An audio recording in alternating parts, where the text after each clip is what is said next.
Smarterfan.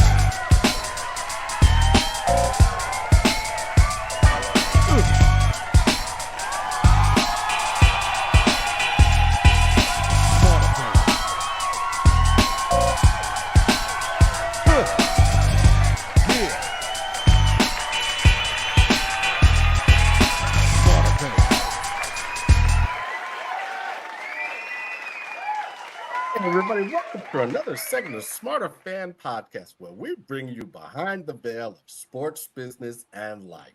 I'm Joe, and this is Barry. How you doing, Barry? I'm doing good, Joe. I'm doing good. I don't know if I have a Smarterfan patch on my forehead or my chest, but all these people all of a sudden want to talk to me about sports. I don't know what's going on, Joe. I don't know what's going on. Hey, But it's all good. It's all good. that's right. That's right. What you got for us tonight? I'm going to talk about Jim Otto. Oh. Yeah, he went to the U. You know, he played center and linebacker, and he was inducted into the University of Miami Sports Hall of Fame in '72. Oh. Yeah, and he was considered small for a center, so none of the NFL teams showed any interest in him. But of course, the Raiders took him with open arms because that's what the Raiders did, you know. And he repaid them by never missing a single game in his 15-year career. Wow. Yeah, his rookie year he wore number 50. And then the following year, that's when he wore the famed 00. So, and he made the only pass reception of his career in the Immaculate Reception game. So that was an interesting game to say the least, And he was a Raider from the last Raider from the 1960 inaugural team to retire in '74. Wow. Yeah, and he in his career, he had so many injuries.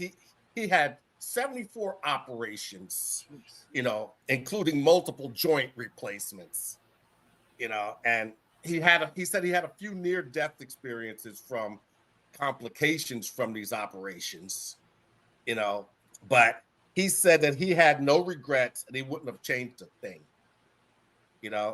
He was inducted into the NFL Hall of Fame in '80, and he was named to the AFL all-time team. And he was also on the NFL 100th anniversary all-time team. Yeah. Now, unfortunately, he passed away this past Sunday at the age of 86. So, Wow. yeah. Wow. So, rest in peace, Mr. Otto. Yeah. Those guys. Go ahead. No, those guys are what you call the classic Raiders. Yes. Those guys, him, Guy, Sistrunk, those guys, Bolinokoff, Branch. I still can't believe Branch is not in the Hall of Fame, but I'm not going to touch that tonight. So, what's going on with the new NCAA? Listen, I had some high-level conversations with some trustees at major Power 5 schools. The big problem is, as Coach Prime had told them, is these collectives. So there's a young man that was recruited out of Florida, high as a quarterback. Listen to this. Signs initially with Miami. Decides Miami has come out, made some promises. They didn't fulfill, right? Made some promises on the NIL and didn't do it. So Florida stepped up to the plate. They made some more promises. Come here, we'll take care of you, blah, blah, blah, blah, blah. Money didn't hit the account. So the young man is suing them. Wow. And rightfully so, right? They made promise. See, it's a contractual game now. And so people really are not understanding. You renege on a contract, those are the consequences. right? So these kids are getting power they never had before. These coaches are trying to figure out how to how to handle this. And Coach Prime talked about this collective situation. Mm-hmm. So bottom line, what looks like is going to happen is the NCAA is going to get rid of the collectives and go straight NIL, which it should be. It Yeah. really should be. Because like Yeah. in this young man's situation, they're making promises. They don't fulfill the promises. So let's say you were a high recruit. I wanted you to the University of Nebraska. Mm. I'm a booster, right? I tell the Yeah. university and the alumni club, I'll put up to 500,000. Don't worry about it. Mm. Coaches go back, tell the kid, we'll give you 500,000, but that business owner doesn't honor his agreement. So the kid's looking for the 500,000. The university is saying, well, why aren't you coming here? You didn't fulfill the contract. They go back to the booster. The booster says, well, things happen with business and blah. You see what I'm saying? See, everybody Yeah. gets Yeah. excited until you got to write the check. Right. Yeah. Everybody gets excited, right? Yeah. I want to be that booster that, underwrote this kid, but then doesn't fulfill it. So it leaves egg on everybody's face and a lawsuit, right? So the NCAA said, nah, we're not going down that road. Not going down that road. Everybody's going to go on the NIL deal, which now creates a very unique situation. So you say, like the top tier players who are on the NILs, what happens with them? Mm-hmm. They become, because of NIL money, they're now able to do what? Give up their scholarship. Uh-huh. Right? Because they're getting money. They can sustain Yeah. themselves, right? Right. And so Yeah. now, if you're a coach, Joe, and you've got 5 kids that don't need the money, or 10 kids, and maybe they're your starters, now you got 10 extra scholarships to give away. Wow. Yeah, that's right. Yeah. Right? Yeah. So we're really entering in the new NCAA. So I just wanted to share that with you and our fans, because it's free agency. It's a new game. It's a new situation. So everybody's gonna have to put on their smart hat and pay attention to what's going on, because it ain't grandma's or grandpa's football. It ain't that no more. It ain't Nope. that no more, my friend. So what else you got going on? I know I can smell something cooking over there. What you cooking over there? What you cooking? Oh, yeah. Well, just looking at the NBA playoffs, now the Knicks, I got to tell you, they got nothing to be ashamed of. They don't have to hang their heads. They left everything out on the court. They put up a good fight, but they basically, and I told people this was going to happen, they lost this series by attrition because they just, Tibbs just ran out of players. And the Pacers had a deep bench. Yeah. And that's what happened. You had Hart and OG nursing injuries. They tried to get back out there. And, you had Bogdanovich and Robinson out, and then the nail in the coffin was when Brunson went down. So, at that point, they were overrun and overwhelmed, in the end. So now the Pacers, they faced a well-rested Celtics team that took care of the Cavs in 5, and the Celtics drew first blood.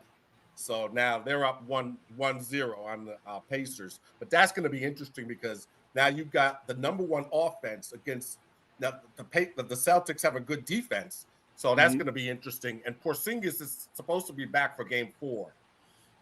So we'll see how that goes. Now, the reign is over for the Nuggets. Okay. You think so? I mean, out for now anyway, because the Timberwolves basically ran them out of their building in the first 2 games. They ran them out of their own building. True. Oh, yeah. It was a roller coaster series, and it came down to game 7, and Ant-Man led the team, who were down by 20, and, they came back, and Jokic and Murray, they just couldn't handle them, So it just wasn't enough, and they wound up losing that game by 8. Yep. And that was it. That was it for them, you know. So now the Mavs, they took out OKC in 6, and Yeah. Kyrie and Luca, they turned out to be a pretty good dynamic duo, you know, and it came down to a game 6 thriller. Now Mm-hmm. uh, the Mavs were down by 17, and they came back and they won 116 to 117. I'm 117 to 116. So, and Luca recorded his 7th career postseason triple double. So, The guy is a baller. yeah, But they're gonna need a third or fourth wheel at some point. They can't. It's unsustainable. You can't just have Kyrie and him carrying that load. Those other guys got yeah. to step up. Those other guys got to step up. And Well, I think that's what makes um, Indiana very dangerous. mm, Um, and somebody said something interesting. I wanted to get your viewpoint on this. He said, there's a real feeling around the league that Thibodeau burns out his players. And that's why they break down the way they break down. And I was like, that's interesting. I haven't heard that. They said, yeah, he's known to really well, wear out his. that's what everybody's been saying, but I look at it this way. He has them conditioned for the playoffs because of that, because he gives them those minutes. Barkley's talking about, oh, he's overworking these players. Well, he averaged 45 minutes in the playoffs himself. So what's he talking about? Well, I think what it is I again, some of these people I know who are pretty high up, a lot of these guys don't really take care of their bodies like they should.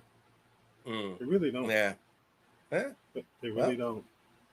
And it eventually catches up to you. Father time eventually catches you. It catches you. And so it's interesting. So what the new skills of the pro athlete that you think? What are the new skills of the pro athlete?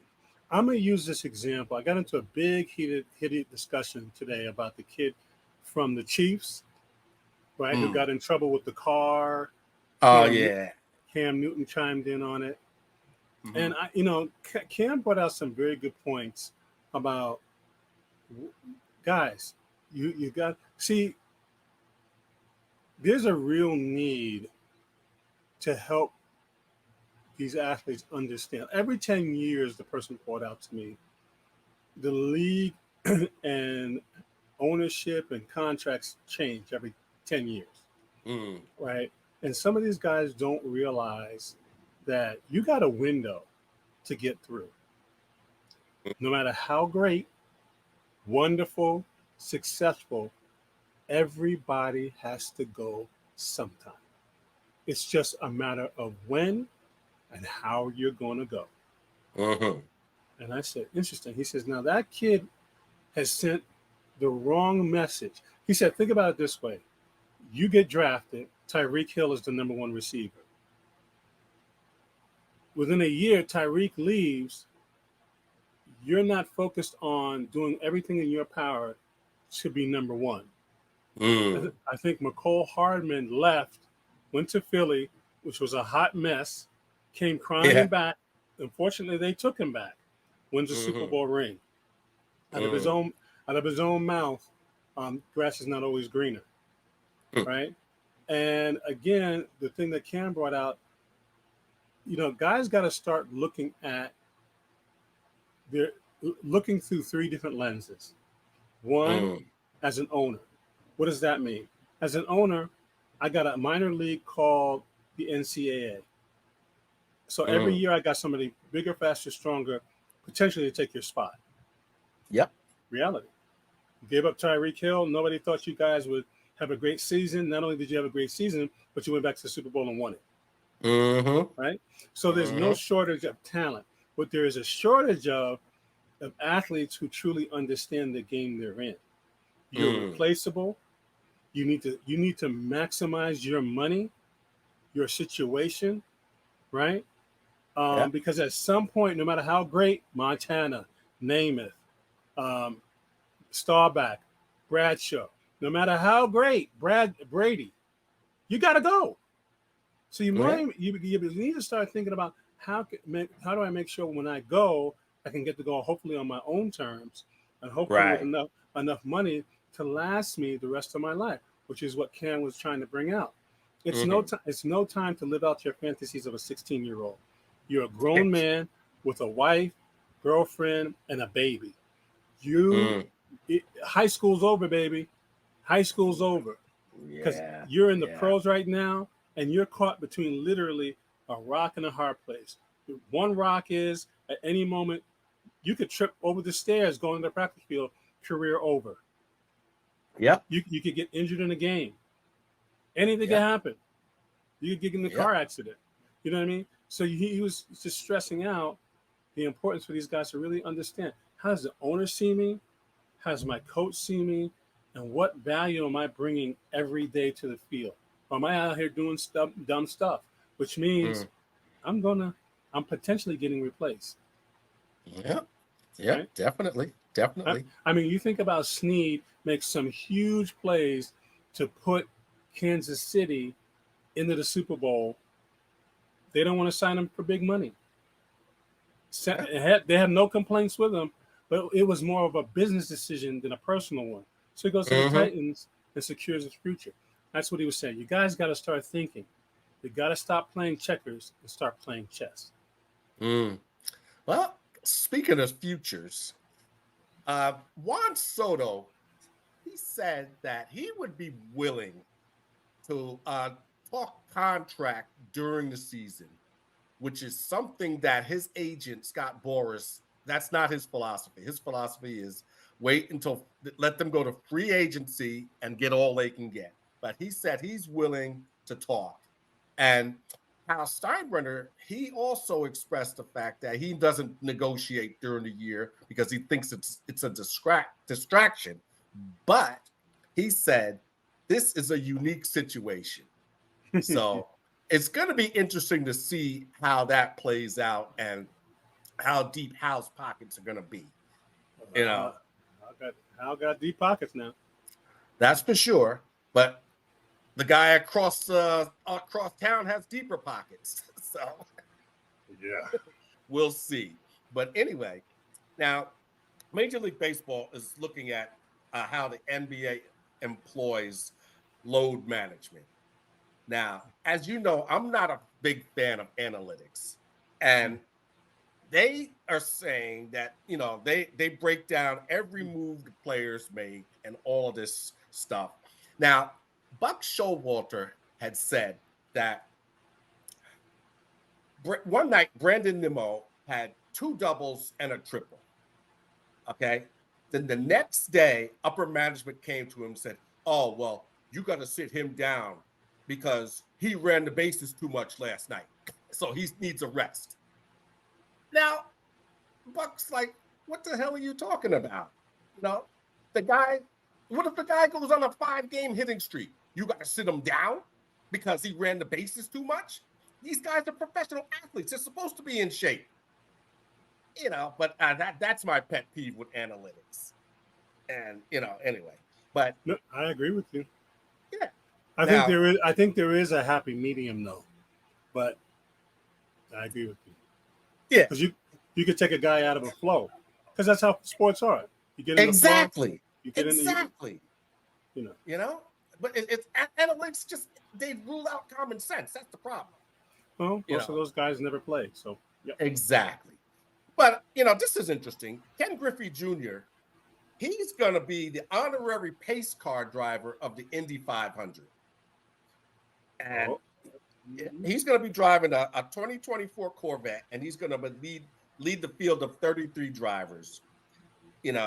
And he said it's going to be the coolest experience for him, and he looks forward to seeing the race from a totally different perspective. So that's going to be interesting. And it should be fun for him. No, it was a marketing move. Oh yeah, yeah. So now sports betting. What's your take on I'm gonna give you part A tonight. it? Okay. Sport. I'll give you B next week. Mm-hmm. Sports betting is bad for sports. Mm.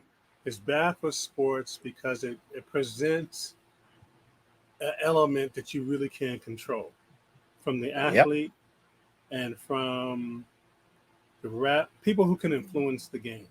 Mm-hmm. Even equipment people, even Mm. medical people who handle these athletes. I'm telling Yeah. you, it's not a good thing. No, It especially after that stunt Jonte Porter pulled. exactly my point. And You know. so, it's not a good thing, and they're really allowing the greed to take over, right? And it's going to ruin the game.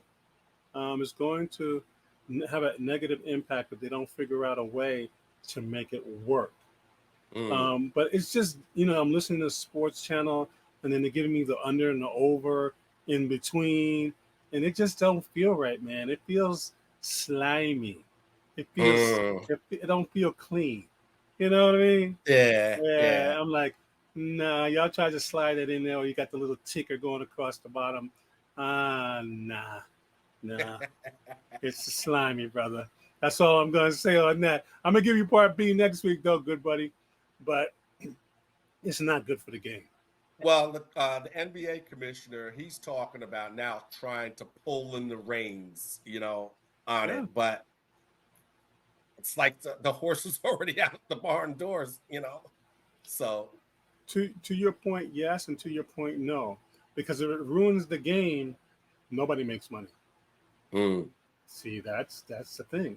If the fans start to feel that it ain't legit, you killed the golden platinum goose. Can't have that Yeah. happen. Yeah, but you can't have coaches being threatened by fans, blowing up his phone saying, why didn't you keep this player in because I got money on him, See? Do you see how crazy it can get? Yeah. See, that's what you see. This is why they don't need to be doing this, because people out here betting their houses and college tuitions and all Yeah, kinds of stuff. You don't want to be having to deal with that. exactly. What coach needs to be threatened while he's trying to, Coach the game. coach a game? Nah, no, my friend. There's a reason why our show is called Smarterfan Podcast, for help our fans to become smart. Don't be betting the house and the tuition and the mortgage, trying to make up. Don't do it. Don't do it. Yeah, So, well, part B, I'll be looking forward to hearing it next week. Same time, same bad channel. You know what we say on Smarterfan Podcast? Stay in the game. See you next week, buddy. All righty. Smarterfan.